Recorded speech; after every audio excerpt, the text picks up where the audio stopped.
दोस्तों नमस्कार, स्वागत है आप सभी का ऑनलाइन एडा फर्स्ट यूट्यूब चैनल पे। जैसा कि दोस्तों आप जानते हैं किसी भर्ती संबंधित कोई भी जानकारी होती है आप सभी को ऑनलाइन एडा फर्स्ट चैनल के माध्यम से दी जाती है। इस वीडियो में हम बात करने वाले हैं प्राथमिक शिक्षक भर्ती को लेकर सीएम योगी के माध्यम से दिए गए बयान के बारे में, क्योंकि आप जानते हैं कि लगातार छात्रों के माध्यम से उत्तर प्रदेश के अंदर प्राइमरी शिक्षक भर्ती इसके अलावा और भी तमाम भर्तियों को लेकर ट्विटर वार जारी हैं।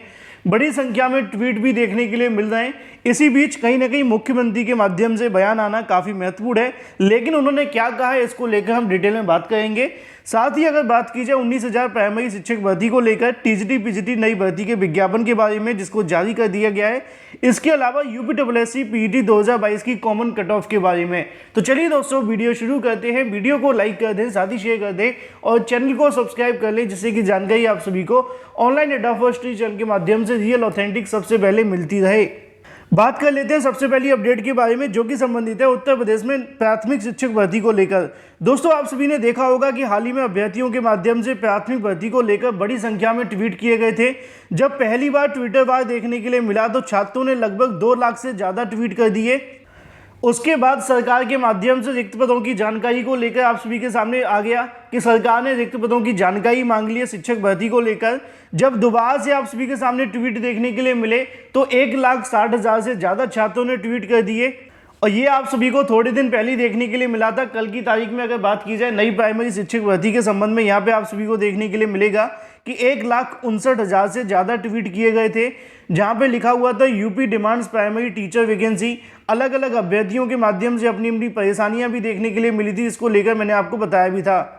लेकिन अब योगी सरकार के माध्यम से नहीं, सीधे मुख्यमंत्री के माध्यम से अपने ट्विटर हैंडल के द्वारा यहाँ से जानकारी दी गई है शिक्षक भर्ती को लेकर। और जैसा कि यहाँ पे आगे आप सभी के सामने एक छोटी सी लाइन और लिखी हुई है कि इसी का डर था। उसकी वजह यह है कि जब भी सरकार के माध्यम से शिक्षक भर्तियों को लेकर बताया जाता है तो एक बात कॉमन देखने के लिए मिलती है, और वो क्या है वो मैं आप सभी को आगे बताता हूँ। यहाँ पे आप सभी के 2 ट्वीट देखने के लिए मिलेंगे।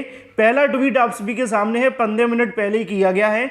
सीएम योगी के सामने आप सभी के लिखा हुआ है कि डबल इंजन की भाजपा सरकार ने शिक्षकों की भर्ती के साथ साथ शिक्षा प्रणाली में अनेक सुधार किए हैं।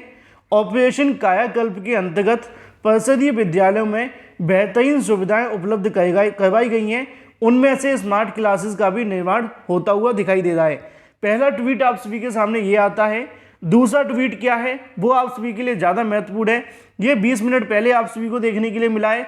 लिखा हुआ है कि सीएम योगी के माध्यम से साल 2017 में उत्तर प्रदेश में जब डबल इंजन की भाजपा सरकार बनी थी, तब उन लोगों के माध्यम से तय किया गया था कि परीक्षा में पारदर्शिता और शुचिता हर हाल में होनी चाहिए। हालांकि कितनी है ये आप सभी कह सकते हैं। लेखपाल के अंदर 15,000 संदिग्ध, 69,000 शिक्षक भर्ती के अंदर एक से एक बड़े घोटाले देखने के लिए मिले, है ना। 68,500 कॉपियाँ जला दी गई। एडेड जूनियर शिक्षक भर्ती दोबारा से परिणाम जारी हुआ, और भी बहुत सारी भर्तियाँ जिनका नाम मैं अगर बताऊंगा तो सुबह हो जाएगी, और भी मैं चाहता नहीं हूँ। तो यहाँ पर सरकार का दावा तो ये है कि शुचिता और पारदर्शिता देखने के लिए मिली। लेकिन अगर बात की जाए नई भर्तियों के बारे में, जो कि सबसे बड़ा मुद्दा है नई प्राथमिक शिक्षक भर्ती के बारे में, तो सरकार ने यह कहा है कि हम लोगों ने नकल रोकने के साथ साथ ही शिक्षकों की पर्याप्त संख्या में भर्तियां भी की हैं। एक बार फिर से कहीं ना कहीं सीएम योगी के माध्यम से किए गए ट्वीट युवाओं को थोड़ा निराश कर सकते हैं, क्योंकि सरकार कभी रिक्त पदों की जानकारी मांगती है तो कभी कुछ करती है, लेकिन जब बात आती है सरकार के माध्यम से भर्ती के बारे में कहने को, तो सरकार पुरानी भर्तियों को गिनाना शुरू कर देती है। और एक बार फिर से सरकार के माध्यम से उन्हीं पुरानी भर्तियों के आधार पर बता दिया गया है कि हमने 2017 के बाद से जब से सरकार बनी है पर्याप्त संख्या के अंदर शिक्षकों की भर्ती की है, लेकिन उस बात को अब 5 से 6 साल हो चुके हैं। वो सुप्रीम कोर्ट के आदेश पर थी। आपने अपनी तरफ से कौन सी भर्ती का विज्ञापन जारी किया गया, ये एक बड़ा सवाल है जो कि सरकार को अब सोचना चाहिए। हर साल बीएड, बीटीसी, टेट, सीटेट करवाए जाते हैं, बेरोजगारों की फौज खड़ी होती जा रही है, और सरकार 2017 की बात को अब 2022 और 2023 में आकर के कहेगी, तो कहीं ना कहीं बेरोजगार छात्रों के साथ एक बड़ा धोखा देखने के लिए मिलेगा ही। उसी को लेकर आज एक बार फिर से सीएम योगी के माध्यम से किए गए ट्वीट कहीं ना कहीं बेरोजगार छात्रों के लिए अच्छे नहीं है, क्योंकि उनकी तरफ से फिर से पुरानी शिक्षक भर्तियों को लेकर कहा जा रहा है उनके माध्यम से बताया जाना चाहिए कि भविष्य में कितनी भर्तियां करवाई जाएंगी, कब भर्तियों के विज्ञापन जारी होंगे। क्योंकि अगर आप बार बार पुराने भविष्य को पुराने भूतकाल को उठाकर भविष्य में रखेंगे तो उसका शायद ही किसी बेरोजगार छात्र को बेनिफिट मिलेगा। जिनको नौकरी मिलनी थी मिल चुकी है, वो नौकरी कर रहे हैं, वेतन पा रहे हैं, लेकिन बेरोजगार क्या करें? सोचिए सीएम जी, सोचिए। बात कर लेते हैं अपनी अगली अपडेट के बारे में, जो कि संबंधित है 19,000 प्राइमरी शिक्षक भर्ती को लेकर। ये 19,000 प्राइमरी शिक्षक भर्ती का मामला क्या है वो मैंने आप सभी को कई बार बताया, लेकिन एक सेकंड में दोबारा से रिपीट कर दूं। 19,000 मामला वही है जो 69,000 शिक्षक भर्ती में 6,800 की सूची जारी हुई थी, लेकिन छात्रों ने दावा किया था कि 19,000 का घोटाला हुआ है।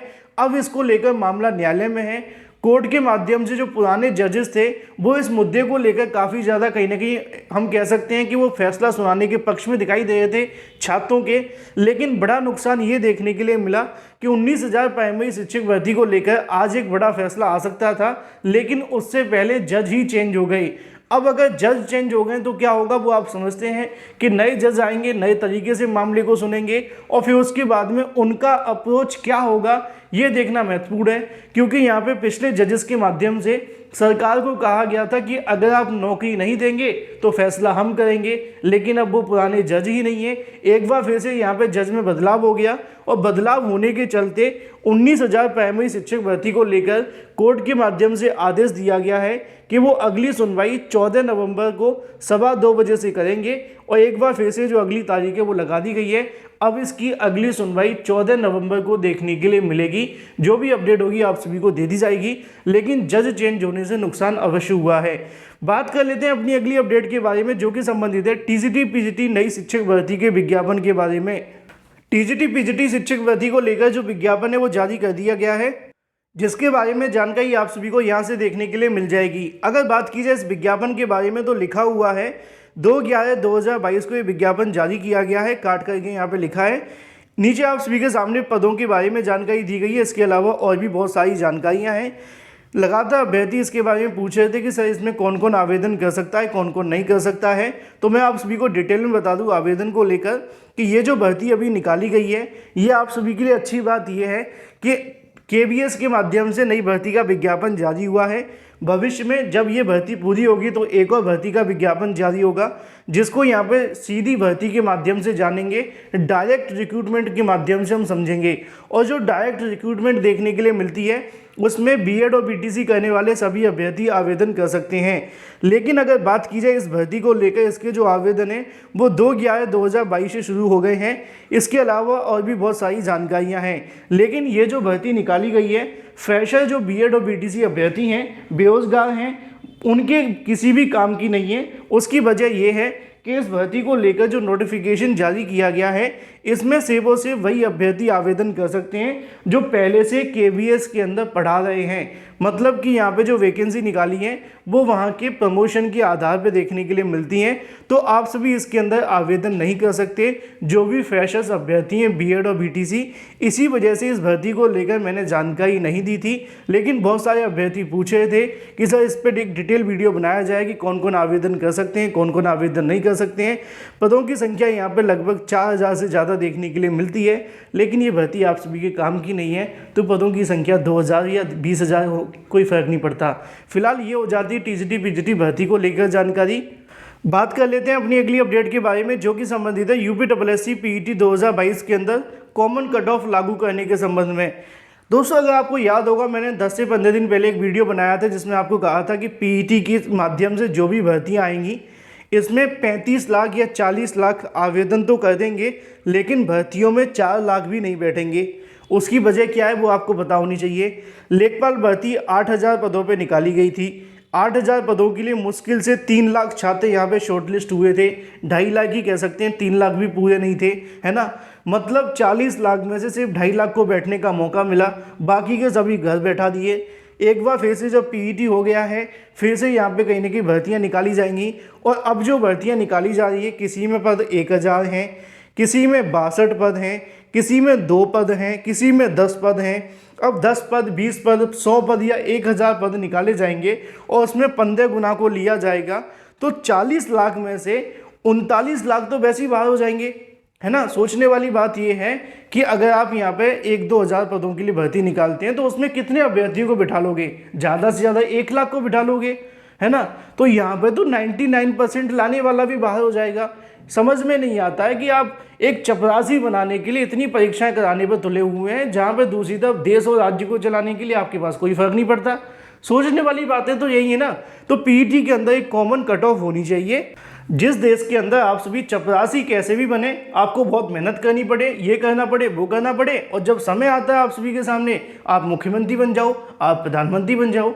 तो यहाँ पर योग्यताओं को समझने की आवश्यकता है कि आप पीईटी करवा तो रहे, लेकिन पीईटी से क्या बेनिफिट मिल रहा है? आप ज़्यादा से ज़्यादा अभ्यर्थी को पहले ही बाहर कर देते हो। 99% वाला भी सेफ नहीं है, बाकी तो भूल जाओ।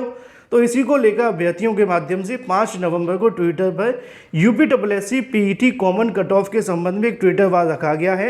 अगर आप हमारी बातों से सहमत हैं तो इसमें बढ़ चढ़ कर हिस्सा लें। जो भी जानकारी होगी आपको इस चैनल के माध्यम से मिलती रहेगी। बात कर लेते हैं एलटी गेट व जीआईसी भर्ती के बारे में। एलटी गेट व जीआईसी भर्ती को लेकर यहाँ से जानकारी देखने के लिए मिली है कि नियुक्ति को लेकर परेशान अभ्यर्थी उत्तर प्रदेश लोक सेवा आयोग राजकीय विद्यालय में चयनित 123 सहायक अध्यापक और 1272 प्रवक्ता समय सीमा बीतने के बावजूद नियुक्ति पत्र न मिलने को लेकर परेशान हैं। इन शिक्षकों के पदस्थापन आदेश 30 अक्टूबर को जारी होना था, लेकिन नहीं हो सका। इस संबंध में अपर शिक्षा निदेशक के माध्यम से के गुप्ता का कहना है कि त्यौहार के अवकाश के चलते सत्यापन में देरी हुई है। एनआईसी के माध्यम से इसी सप्ताह नियुक्ति पत्र जारी होने की उम्मीद है। जो भी अपडेट होगी लगातार आप सभी को ऑनलाइन चैनल के माध्यम से मिलती रहेगी।